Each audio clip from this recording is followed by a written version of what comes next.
Lagos never sleeps. The city pulses with life, but beneath its bright lights, something dark stirs.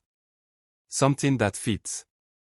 One night, a young doctor, Ifeanyi, finished his shift at a private hospital on the island. As he drove home through the deserted Third Mainland Bridge, he saw a woman in a torn red dress, standing in the middle of the road. Her face was hidden by her long black hair, her feet bare on the hot tar. He slowed down. "Madam, are you okay?" he called out, rolling down his window. The woman raised her head. Her hollow black eyes sunk deep into her skull, her lips split open in a jagged, unnatural grin. Blood dripped from her mouth, thick and dark, pooling at her feet. Before he could react, she moved. Not walked, shifted. 1 second she was standing. The next, her face was inches from his, her rotten breath filling his car. Her hand slammed against the windshield with a sickening squelch. The glass didn't just crack, it bled. Thick, sticky blood oozed from the fractures, seeping down in heavy streams. Ifeanyi screamed, slamming his foot on the accelerator, but the woman vanished. When he reached his apartment in Lekki, he was shaking. He rushed inside, locking the doors. His phone rang. An unknown number. "Hello," he whispered.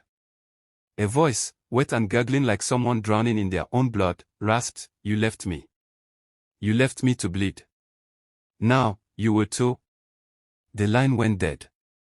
He barely slept. But when he stepped into his bathroom the next morning, his breath caught in his throat. Blood. Everywhere. His bathtub was filled with it. The mirror dripped with it.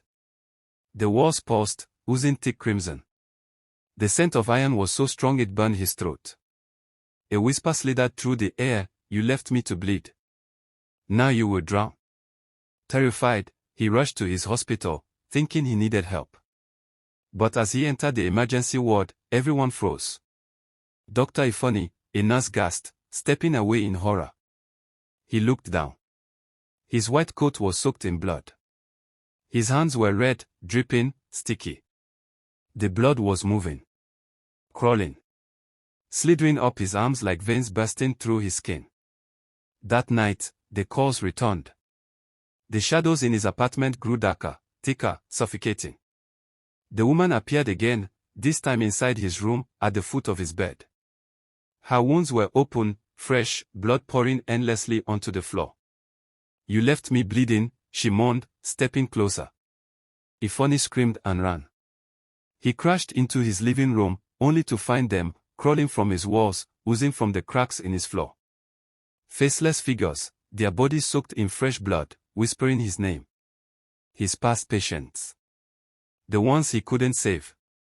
They reached for him, their hands wet, sticky, pulling him down. By morning, the apartment was silent.